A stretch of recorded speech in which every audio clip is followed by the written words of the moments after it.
Hello, Mr. President. Thank you very much for providing Fox News with this opportunity for an interview. I'm joined here by my colleague, reporter Greg Palcott, and we're very interested in proceeding. As you know, there's been a number of breaking news stories which we need to discuss with you. The UN has just released its chemical weapon report. My colleague, Greg Palcott, will be discussing that with you in a moment.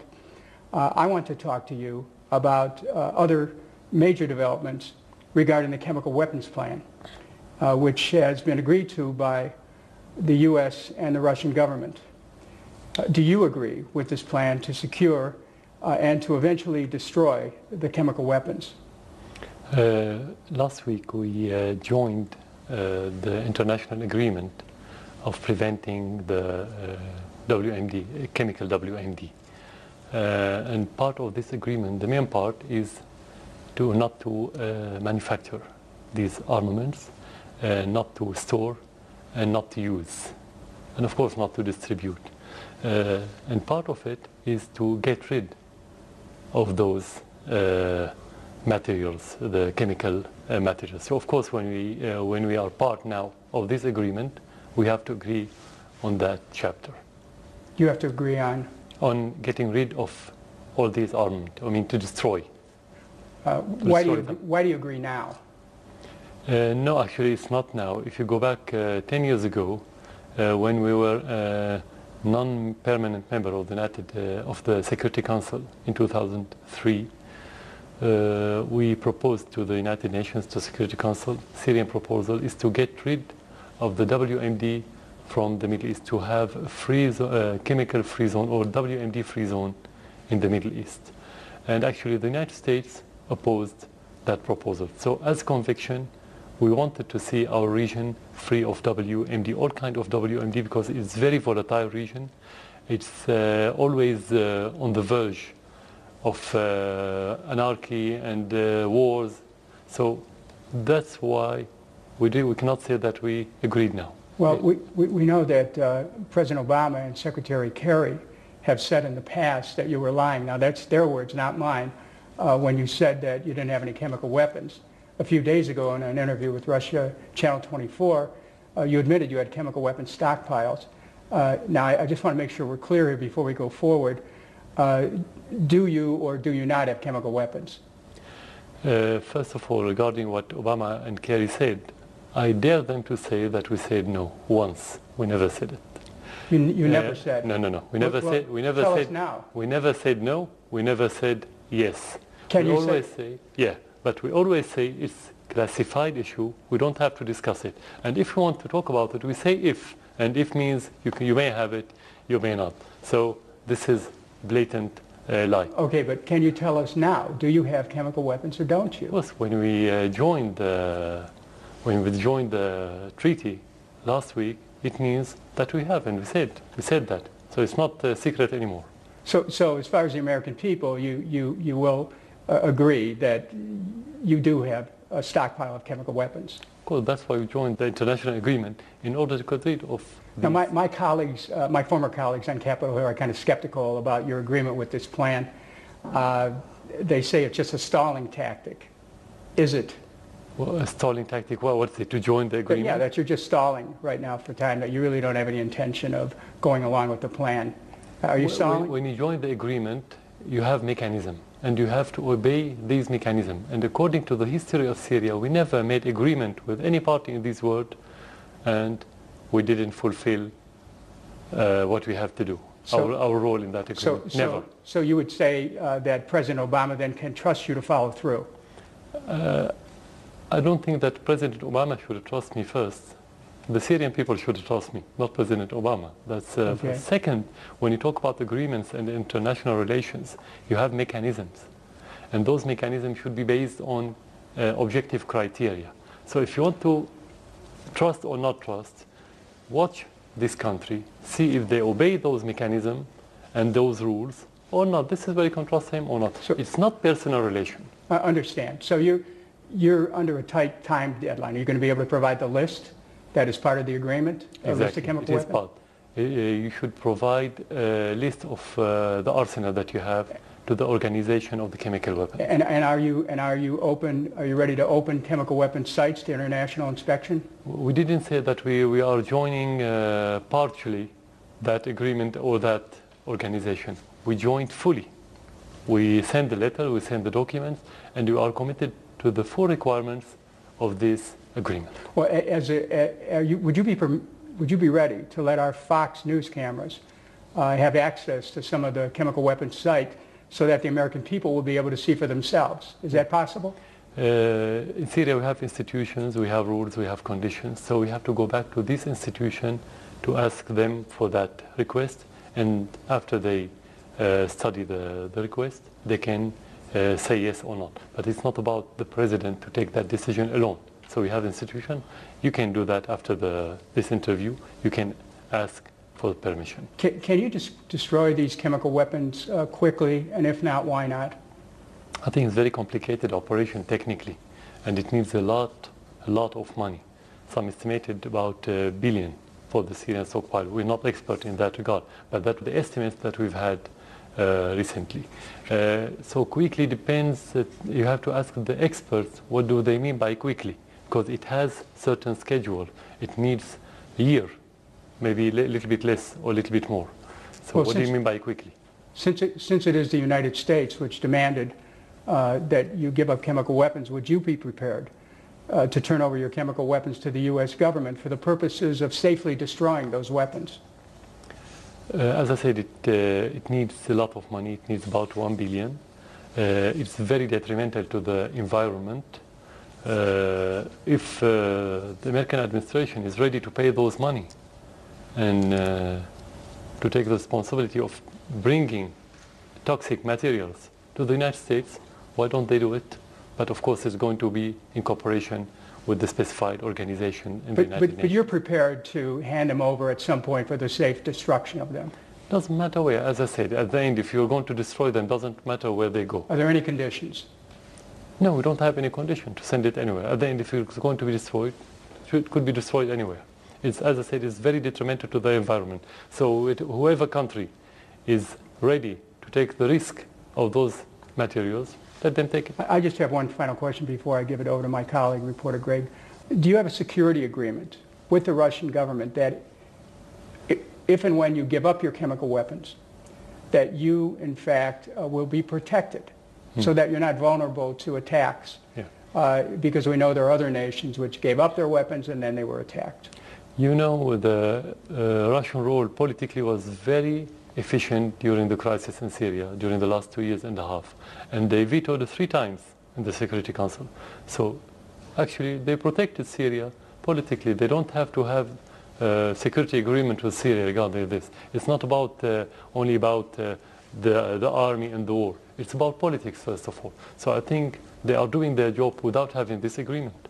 So just to summarize, you do have chemical weapons. You're prepared to go along with the plan to destroy them, and that you're prepared to cooperate with the international community in that. Again, as I said, what you mentioned, all are part of the international agreement, and when we agreed to join this agreement, we want to fully cooperate with this agreement, not partially. I think this is very clear. Greg? All right, thank you, Dennis. Mr. President, this is so important. Let me just follow up on just 1 or 2 points and then move on. Again, no conditions. You will agree to this plan to destroy your chemical weapons. You had put conditions on this in the past week or so, but no conditions. The only condition that the agreement will entail and propose and provide. Okay. So now we are going to discuss the details with the international organization. So I don't have all the details to discuss it with you now. And I'm not the expert. We have specialized people to discuss the details.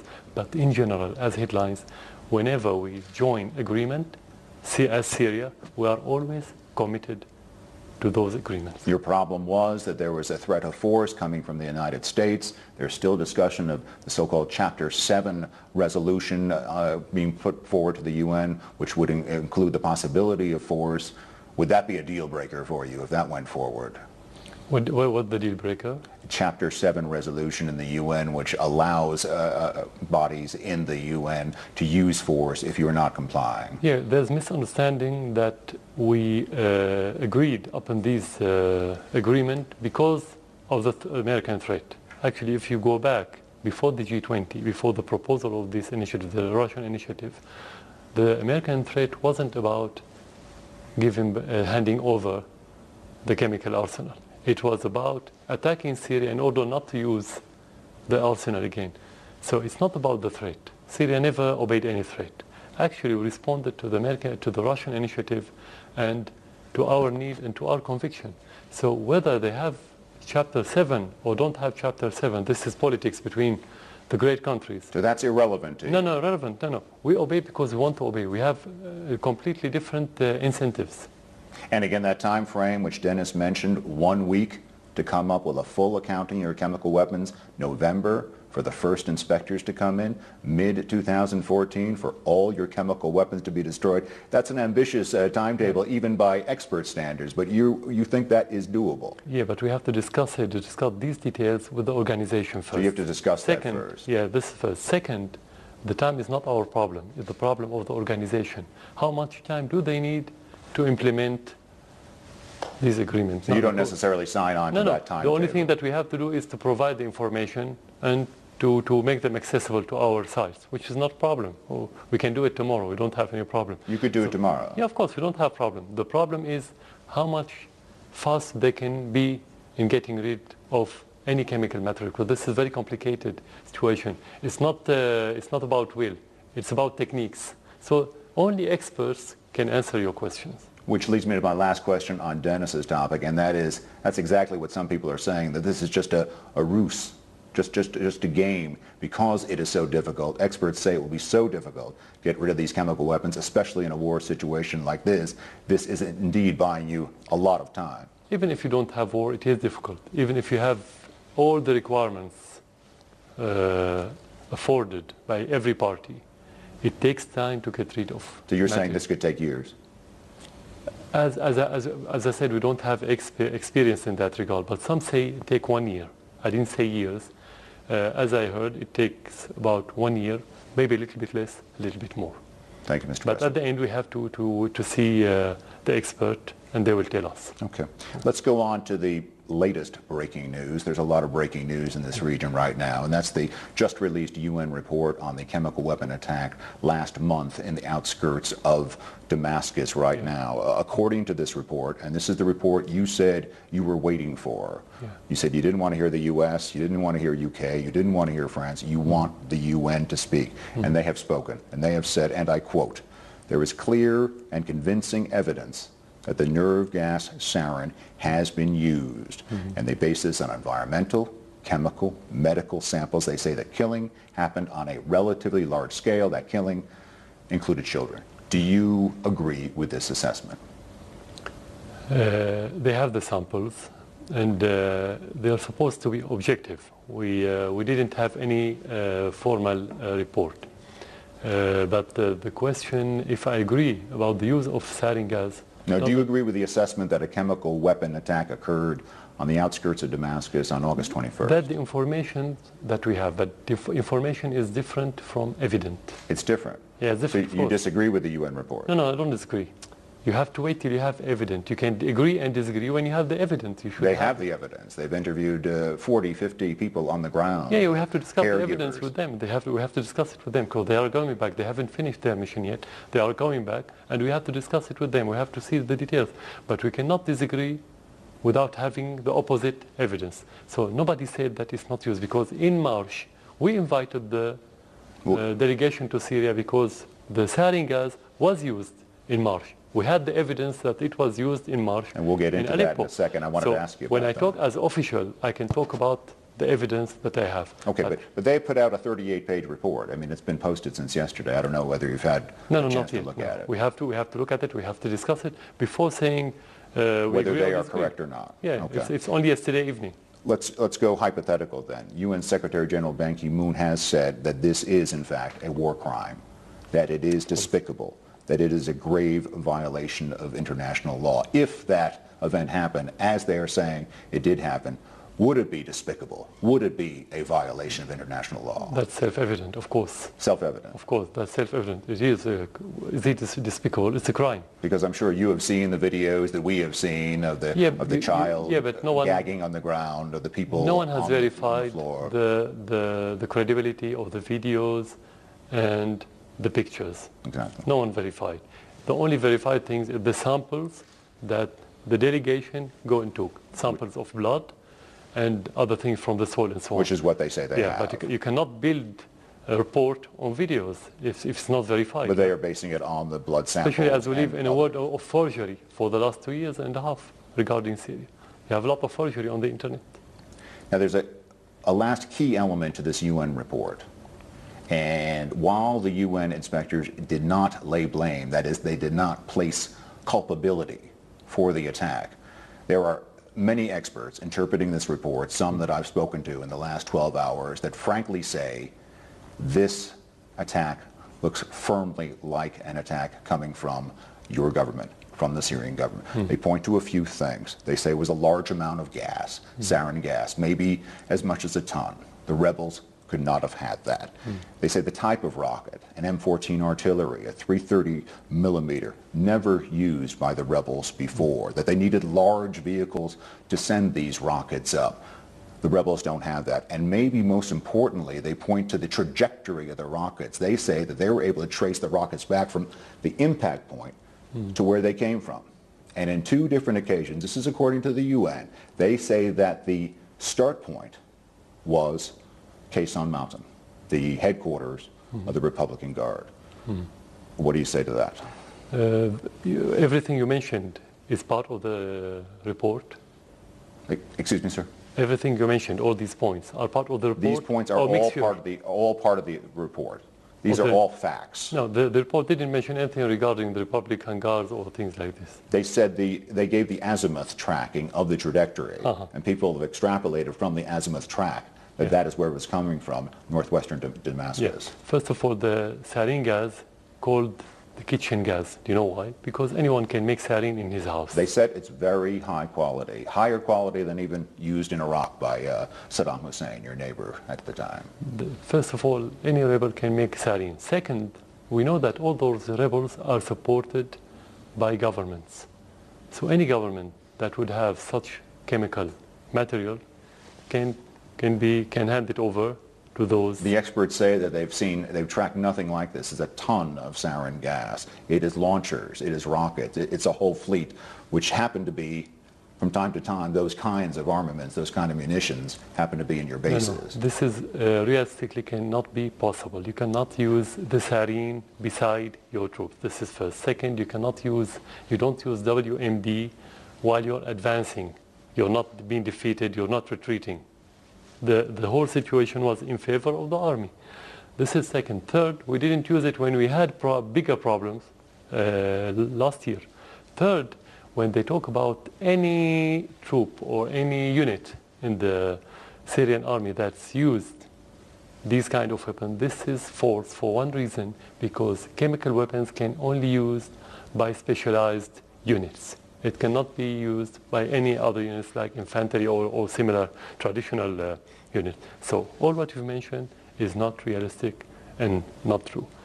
Definitely, so far as government, we have evidence that the terrorist groups have used sarin gas, and those evidence handed over to the Russians. This is first. Second, the Russian satellites, since the beginning of these allegations at the 21st of August, they said that they have information through their satellites that the rocket launched from another area. So why to ignore this point of view? So the whole story doesn't even hold together. It's not realistic. So no, we didn't. In one word, we didn't use any chemical weapons in the Ghouta, because if you want to use it, you would harm your troops. You would have harmed the tens of thousands of civilians living in Damascus. Just to conclude this portion, Mr. President, will you allow more investigation? Will you allow a UN investigator to come in, maybe to further investigate this attack? As you say, other attacks, there's something like 14 different attacks where accusations are being made on both sides, and even a UN team to decide on the culpability, the blame for this attack. You will allow those UN teams to come in? We invited them to come to Syria first in March, and we've been asking them to come back to Syria to continue their investigations because we have more places to be investigated. The United States is the one who made pressure for them to leave recently before they finish their missions. When we invited the delegation, we wanted this delegation to have full authority to investigate everything, not only the use of the sarin or the gas or the chemical weapons, but to investigate everything about who did it and how. But the United States make pressure in order to keep it only by was it used or not. Why? Because I think the United States administration thought that if they are going to investigate who and how, they're going to reach the conclusions that the rebels or the terrorists have used it, and not vice versa. Thank you, Mr. President. Dennis? Do you believe that Syria's position as a secular state could be at risk in this conflict? Okay. Of course, when we have this kind of extremism and terrorism and violence, that will render the whole society into more closed society, more ideologically fanatic. And that's what they are doing. That's what the extremists are doing. But what does it mean to have a secular state? I mean, there are questions about whether or not, your position is authoritarian, whether you believe in democratic values. What does a secular state mean to Syria? Secular state means to deal with its citizen, regardless of their religion, sects, and ethnicity. Because Syria is a melting pot. We have tens of different cultures in Syria. If we don't have secular states that reflect this secular society, Syria will disintegrate. So that's what it means, secular society. Well, one of the notions about this very serious conflict is that it's a civil war. Would you agree with that characterization that you're involved in a civil war? Civil war should start from the society, should start from within. Civil war needs... So you're blaming outside interests? It needs clear lines, geographical lines and social lines and sectarian lines that we don't have in Syria. We don't have these lines. Civil war doesn't mean to have 80 or 83 nationality coming to fight within your country supported by foreign countries. What we have is not civil war, what we have is a war, but it's a new kind of war. So you're blaming outside interests then for the acceleration of the war. Now, there's just some statistics that have come out from IHS Janes. They're a defense analyst group. They estimate the opposition as 100,000, 30,000 of which are hardline Islamicists sympathetic to the 10,000 al-Qaeda-inspired jihadists. Now, any of these Syrian, are they all outsiders? Where are they getting their money? First of all, no one has this precise number. This is exaggeration because most of the jihadists, when they come to Syria, they don't come through countries and they don't come through organizations. They just come by plane to neighboring countries and they cross the border like any other one, and they just want to come to Syria for the jihad with the other jihadists. So nobody has these numbers. We know that we have tens of thousands of jihadists, but we are on the ground, we live in this country. What I can tell you that 80, and some say is 90, is difficult to be precise. We don't have clear data and precise data. 80 to 90% of the rebels on the ground or the terrorists are Al-Qaeda and their offshoots. These are the rebels? Yeah, but you are not maintaining that all of your opponents are jihadis, are you?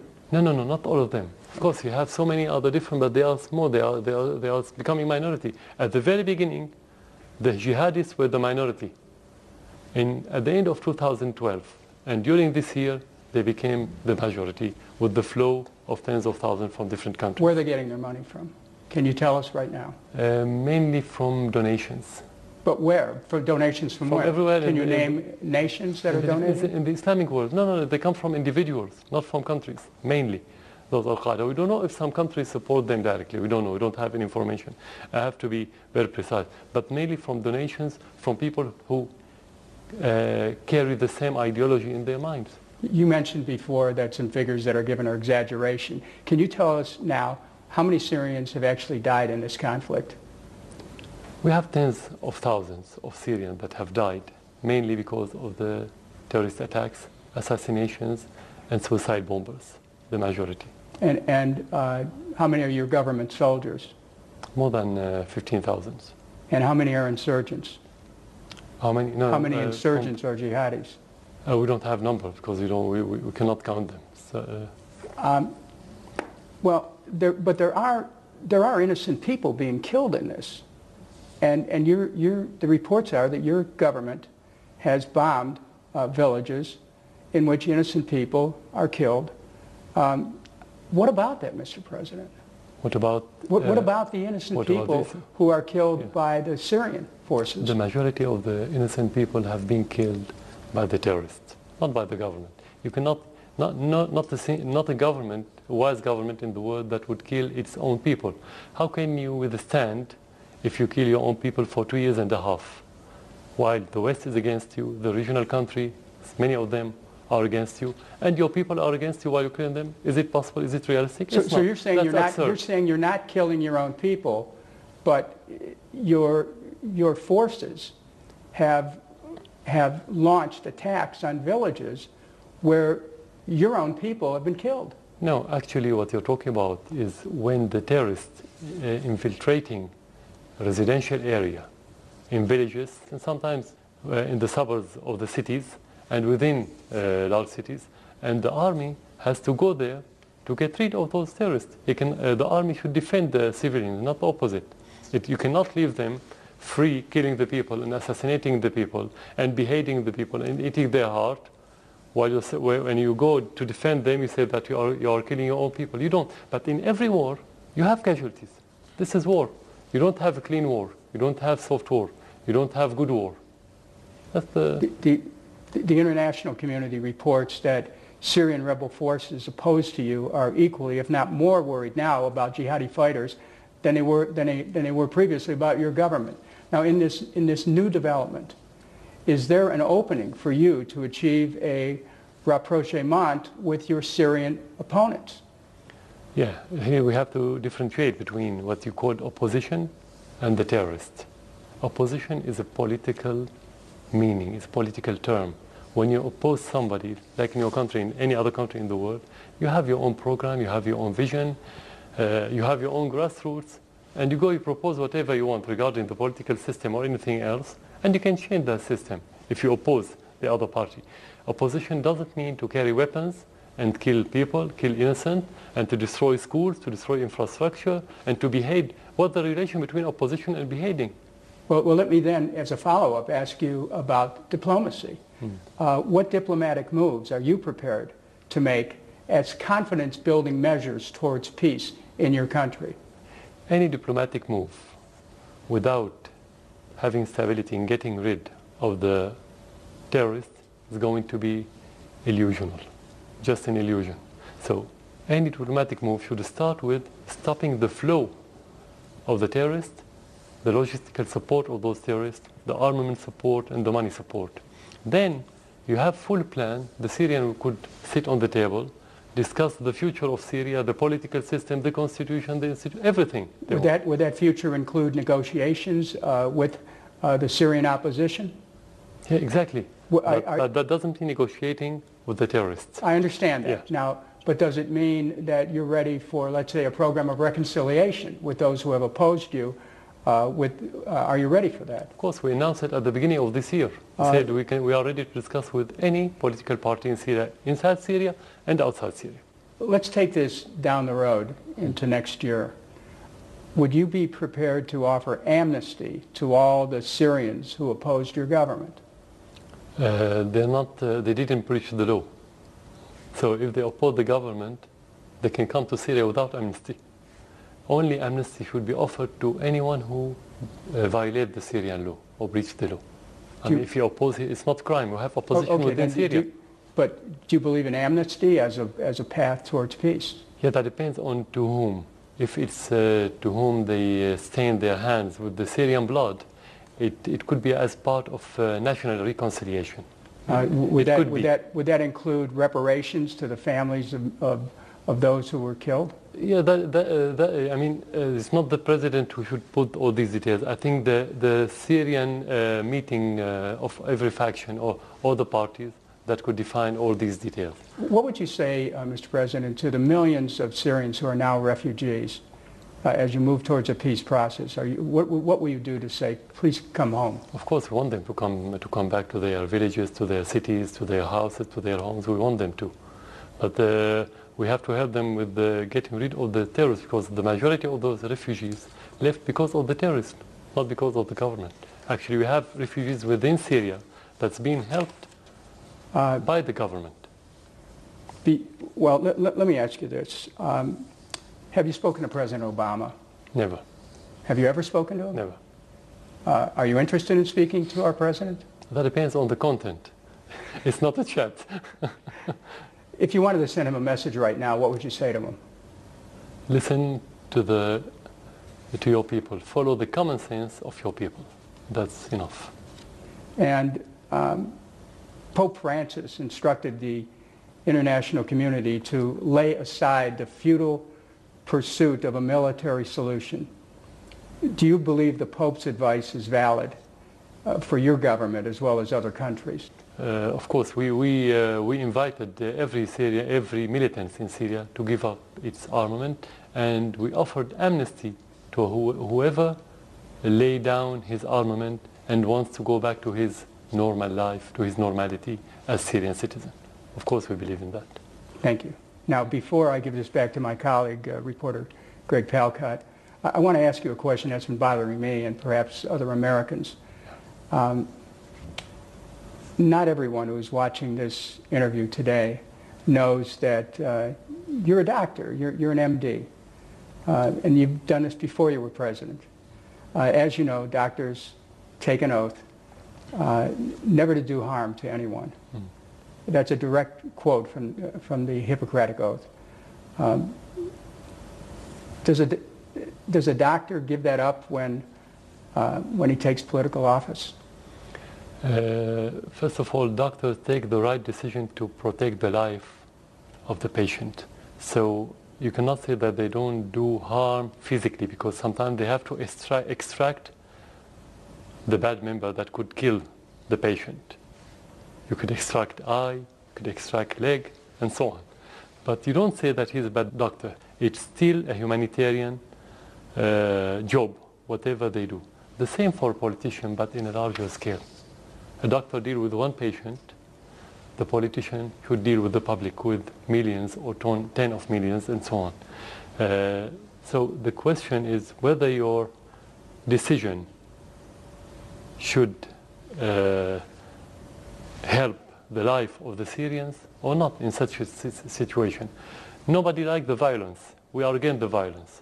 But what will you do when the terrorists attack your country and kill the people? Would you say that I'm against violence, or you defend? You have army, you have police, they have to do their job. This is the Constitution, and this is the role of any government. What did you do in Los Angeles in the 90s when you have rebels? Didn't you send your army? You did. Greg. Exactly. So this is the mission of the government.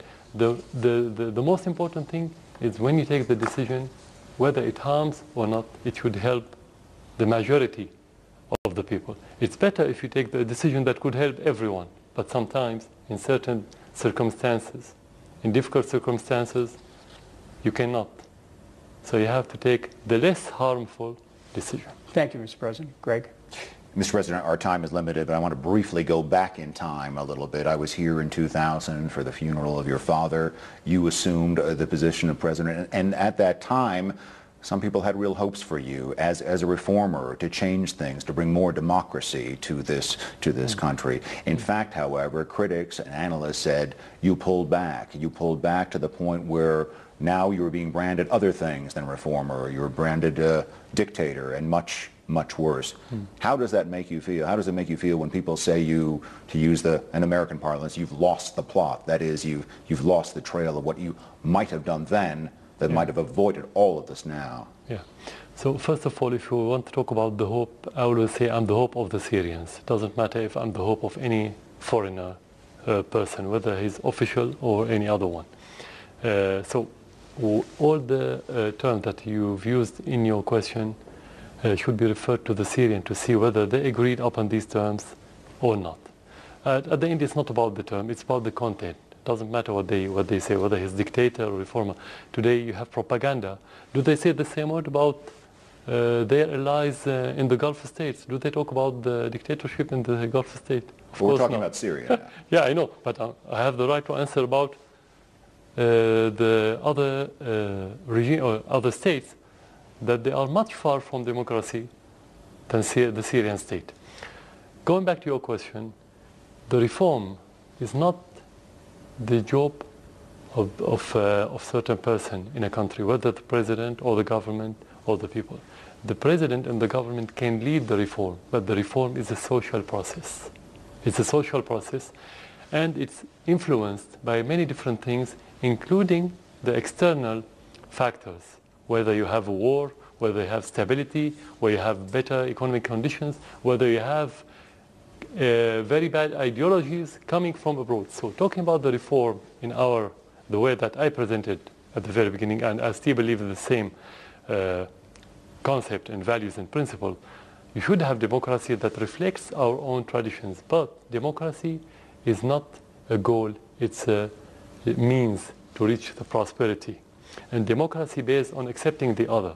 When you have a closed ideology and many taboos that prevent you from accepting the other cultures in your country, you are going backward. Doesn't matter what the president do in that regard. Not the constitution, not the law, not any other process can make the democracy real one, realistic one in such a society. Only when the society makes this democracy, you can talk about it. It's a culture. So I'm still a reformer. I still believe in these same values.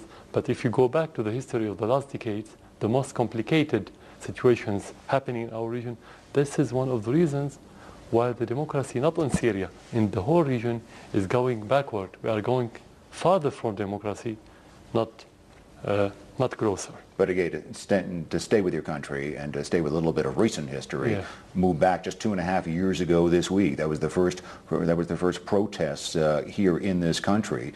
People said that was still a sign that people were unhappy, your own Syrian people, about your moves to democracy, and that was simply what they were asking for: more democracy, more reform. They weren't even asking for you to step down at that time. Right. Critics will say you moved in too hard, too fast, with tanks, targeting protesters, torturing, et cetera, et cetera. That is the critique of yours, and you once again missed another chance. How do you feel about that 2.5 years on? Let's ask a very simple question. If you want to oppress those people because we don't accept their request, why did the president himself, I said in one of my speeches at the very beginning of the conflict, why did I have to say publicly that those people have legitimate demand?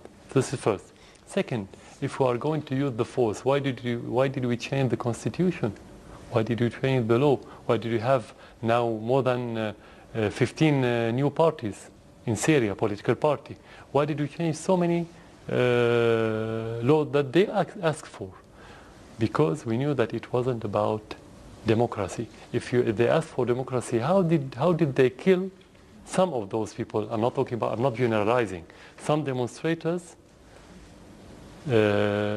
demonstrated for the reason that you've mentioned, but some others, they killed soldiers and they killed policemen in the first week of the conflict. What's the relation between asking for democracy and killing and assassinating? So we have to be very precise in differentiating between people who ask for democracy and terrorists. This is first. Second, part of those people who were opposing the government at the very beginning, today they support the government against the terrorists. Because they ask for reform, but they didn't ask for terrorists. So you are talking about two different completely situations between the beginning of the conflict and today. So we still moving forward in the path of the democracy. And part of the solution that I just mentioned a few minutes ago, when we sit around the table, the Syrian people will say, what's the best constitution? What's the best political system? Do they want it parliamentarian, presidential, quasi-presidential, and so on? So what roles do they want? Everything. So it's not the president who's going to set. If the people want to set up their new system, it's a democracy. But you bring up a point that leads to my next question. Some people will say that you have just waged a war of attrition. That is, that you have waited and ground people down. And some of those that felt very peacefully that they wanted a change here in democracy, now after 2.5 years of fighting, they're willing to give in a little bit. And at the outset, you talked about terrorists coming inside, and now you've allowed, or you've created a situation on the ground because of this long period for the terrorists to come here. My point is, you're not really changing people's minds, you're just forcing them into this box where we're 2.5 years on, we're 110,000 people dead, cities in ruins, and you're hoping that your people will just surrender to the idea. I mean, is that really where you wanted to go with this whole thing? So the core of the idea that I created the atmosphere to invite terrorists to Syria.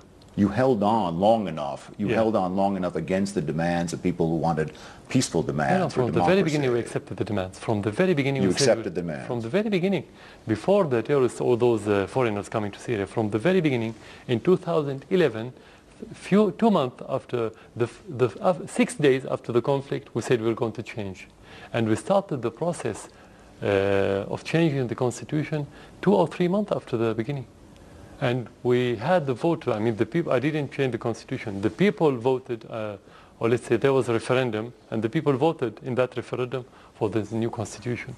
At the beginning of 2012, in February, before the end of 1 year of the conflict. So what you're saying is far cry from reality. It's completely different stories. It's not none of these things happening in Syria. It's about maybe another country. What happened in Syria from the very beginning, we said we are ready. If there's any demand, we are ready to change everything. So what could the president do, or how could he succeed if the people are against him? How can he succeed? Just you want to be president just for the sake of being president? That's not realistic. It's impossible. Do your tactics in this war, do you back your tactics in this war? I mean, a year ago we stood in Homs, one of your great cities, and we watched as your artillery, which was lined up around the outskirts of the city, pound again and again, relentlessly, the center of the city. You say you're going for the enemy, you're saying you're going for the terrorists, but that, some will call it indiscriminate shelling, has left many civilians dead, and frankly has left that city and many of your other great cities like Aleppo and others in ruins. I mean, is this the way to go after, if you think there are some terrorists out there, the terrorist enemies of your state? So it's like if you say that when the terrorists infiltrated some area or attack certain part of any city, that the civilians would stay and live with them. That's impossible. Whenever the terrorists enter an area, the civilians would leave, unless they use them as a human shield. But in most of the cases, the civilians would quit their area because of the terrorists. And that's why you have so many refugees. So in most of the cases, the Syrian army attack area where there's no civilians living in it. In most of the cases, you can hardly find civilians with terrorists. They cannot live. With a rough estimate, Mr. President, of the total of 110,000 dead so far is at least about 50,000 civilians. You're saying there were 50,000 human shields? You're saying that those people were in the wrong place? First of all, what's the source of your information? That is a breakdown by analysts who look at these numbers. You think it's lower? Analysts from the United States, living in the United States or living around, you can only talk about facts. We cannot talk about estimations and allegations. 110,000 is a fact that everyone agrees with. Of course, as I said, we have tens of thousands of dead. I didn't say the exact number for one reason, because we have thousands of missing people. You cannot count them as dead. Did you know that they are dead? It's a war now. So talking about the number, we have to be very precise. You're talking about the numbers as spreadsheet without knowing that they are family. This is tragedy. We live with those people. This is a human tragedy. It's not about numbers. It's about every family in Syria lost a dear one, including my family. We lost a member of family, we lost friends, and that's why we are fighting terrorism. So should we allow the terrorists to continue without fighting them, this number, if it's close to the real number, will be so many folds, will be millions, not hundreds of thousands. We don't want to get lost in numbers because, as you say, it's very true, like a human issue here. But again, you use the figure of 90% of the opposition, the rebels, are al-Qaeda. You stand by that, 90%. 80 to 90, no one has exact number. You don't have the exact number because they are coming, flowing irregularly. You don't think that's too high? I mean, people are putting that lower, at least 50-50, and one would say that if at least it's 50-50, you have some opposition to deal with. Which people? I'm sure not the Syrian people. No one in Syria say they are 50-50. From abroad, maybe. They have their own estimations. But at the end, it's our conflict. We live here. It's our country. We can tell how much. But 50-50, how did they count it? But again, just to sum up what you've been saying, in one quote you said, the opposition has been manufactured from abroad. Do you really feel that? You really feel the opposition in this country to your government has been manufactured from abroad? It's not feeling, and it's not about how I feel. It's about what facts are presented in front of us. If they don't have Syrian grassroots, because we have oppositions in Syria that they have grassroots. Why to have opposition abroad? How do they live? Who give them money? How they are financed? And we all know that they belong to some to the United States and Britain and France and Qatar and Saudi Arabia. Real opposition only belongs to the Syrian people. As long as it doesn't belong to its people, it's made by other countries. That's simple evidence. Thank you. Yeah. Dennis? I just in listening to this exchange that you've had with Greg Palkot, there's one thing I want to be really sure about. Yeah. Are you minimizing the deaths by saying, well, you know, it's not 50,000, it's 40,000 or 30,000? No, are you minimizing? We cannot minimize it because in every house you have pain today. In every house you have sadness. You cannot minimize whether this number or higher number. It's a tragedy. We live in Syria. It's a killing. But we have to talk about the reasons. Who killed those? Not the government. The terrorists. We are defending our country. If we don't defend, this number will be manifold. That's what I meant. Okay, I just wanted to clarify that. Now, looking at a broader picture here, this is a watershed moment. It appears to be a watershed moment that, for the world, from here in war-torn Syria, a new roadmap towards world peace may be developing by starting with you relinquishing your chemical weapons and then moving forward with a concrete plan for peace in Syria. Do you think that we are at that kind of a moment? You're talking about the situation within Syria. There's no direct relation between the chemical issue and the conflict within Syria. It's completely different. So if we want to move toward a political solution, we can, but that's not related to the chemical agreement. I understand, but the fact that this chemical issue has brought the world together to finally pay attention. Yes. Is this a moment you can build from? That depends to a large extent to the countries that are supporting the terrorists in Syria. Before I go back to Greg, there are a lot of countries now involved in this process. Yeah. Not just the U.S. and Russia, but Iran, Israel, Turkey, and even China. So much depends on Syria's cooperation with the Geneva process. Are you prepared to make sure that this opportunity doesn't fall apart? We supported Geneva process from the very beginning, and we cooperated with the UN envoys that came to Syria. Actually, the one who put obstacles, not Syria, neither Russia or China, it was the United States, for many different reasons. One of the main reasons that they know that they don't have real oppositions abroad. They know this. This is one of their main problems, because the core of Geneva conference is to be based on the will of the Syrian people. So whatever we agreed in Geneva, in Geneva, is going to be proposed to the Syrian people. And if you don't have grassroots, you cannot convince the Syrian people to move with you. This is the American problem with their puppets, to be very clear and very frank. Thank you, Mr. President. Greg? And following up on that, Dennis and Mr. President, others think indeed that in fact there is a way forward here, that you are for the first time in this last 2.5 years speaking seriously to the international community about a negotiating track, granted just a narrow track of chemical weapons. And in fact, there could be the possibility of longer range talks. Could you be a part of that? Or if your strong allies and basically the sponsor of this new wave of discussions, of negotiations, Russia, feels that perhaps it would be more helpful not to have you in the position, what would be your stand? Are you in this to the end, or if it's more, if it would facilitate things for you to step aside and for the good of your country, would you do that as well? Being here or not being here in that position as president should be defined and decided by the Syrian people and by the ballot box. No one else, whether friend or opponents or enemy or any other one, have a word in that issue. If the Syrian people want you to be president, you have to stay. If they don't want you, you have to quit right away. Right away. With the conference or without conference. That's self-evident. We don't discuss it. And I said it many times. So no one has to say that. And the Russians never try to interfere in the Syrian matters.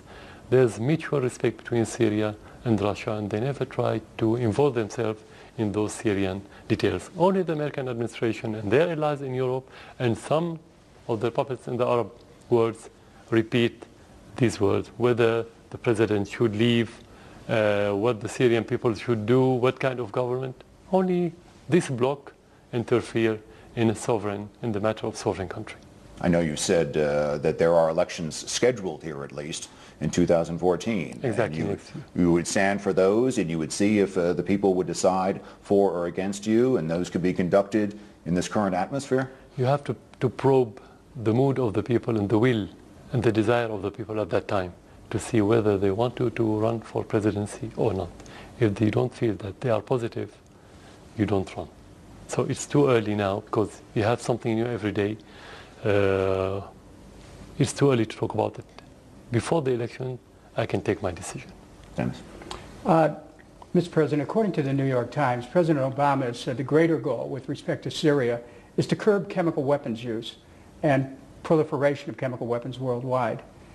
Do you believe this could be a chance to reset Syria's relations with the United States? That depends on the credibility of the administration, any administration. And that depends on the U.S. administrations. But you're not saying our president doesn't have credibility. I'm asking you if this is an opportunity for you to reset relations with the United States. As I said, the relation depends on the credibility of the administration. We never looked at the United States as enemy. We never looked at the American people as enemy. We always like to have good relations with every country in the world. First of all, the United States, because it's the greatest country in the world. That's normal, that's self-evident. But that doesn't mean to say and to go in the direction that the United States want us to go in. We have our interests, we have our civilization, we have our will, and they have to accept and to respect that. If there's mutual respect, we don't have problem. We want to have good relation, of course. Let me ask you some specifics with respect to going forward. Are you going to work towards a new constitution for Syria and guarantee more freedom for the people of Syria? Will you work towards that? Our constitution today guarantees more freedom, but that depends on the content of the freedom. That's what the Syrian parties could discuss on the table. It's not the constitution of the president. It's not my vision or my own project.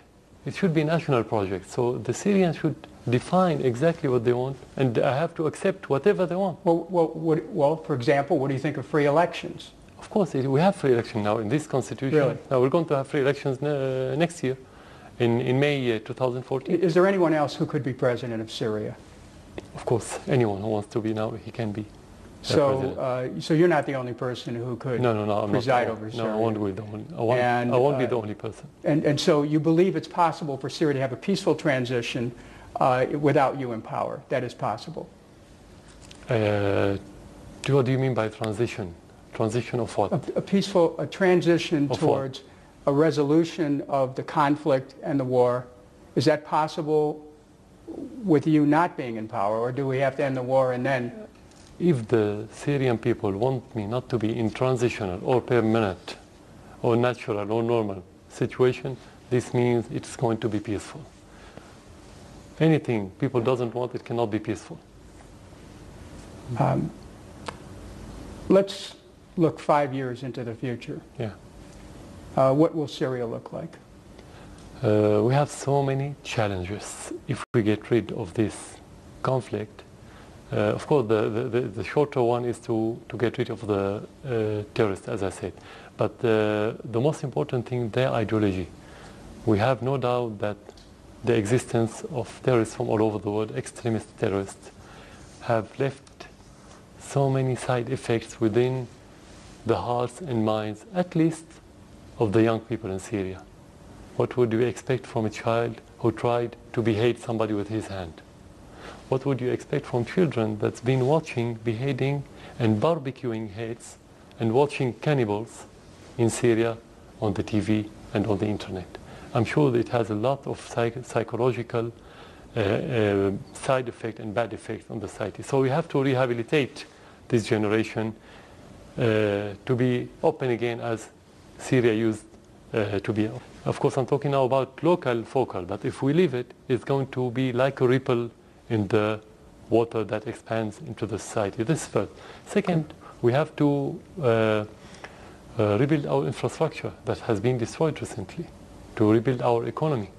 And, as I said, to have a new system that suits the Syrian people, new political system and economic system and any other accessories regarding to these main headlines. Greg? Mr. President, as a reporter, I can just tell you what I see, and I've traveled around the country. I've seen this crisis go on. Right now, looking as you do at your country, with maybe 60 to 70% of your territory out of your control, maybe 40% of your population out of your control, 6 million people displaced, almost a third of your country has been displaced by this war. We've talked about the death tolls. We haven't even mentioned those who are injured. Do you see any way back? Do you see any way that the people could again be behind you in a totality? Do you see anything that you could do at this point to make up for this 2.5 years of hard, bloody, grinding war which this country has been put through? Today, after the majority of the people experienced what the meaning of terrorism, I'm talking about a country that used to be one of the safest in the world. We used to be number 4 in safety on the international scale. We were number 4. To try to experience directly the extremism and the terrorism, those people wanted now they are supporting the government. So they are behind the government. Doesn't matter if they are behind me. The most important thing is to be behind the institution. So the majority is. Regarding the percentage that you put, of course it's not correct, the percentage. But anyway, the army and the police don't exist anywhere in Syria. And the problem now is not a war between two countries and two armies that you say I took that land and I liberated the other land and so on. It's about the infiltration of the terrorism.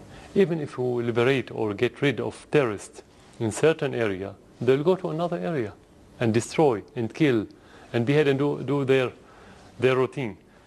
The problem now is the infiltration of those terrorists to Syria, and the most dangerous problem that we are facing, their ideology. This is more important than how much percent we have and how much percent they have. At the end, a large number of them are foreigners, they're not Syrians.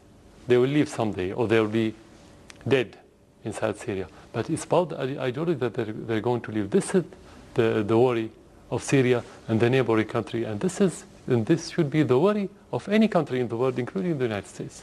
Thank you, Mr. President. Thanks. Mr. President, thank you for this interview. Thank you very much. Thank you. Thank you for coming to Syria.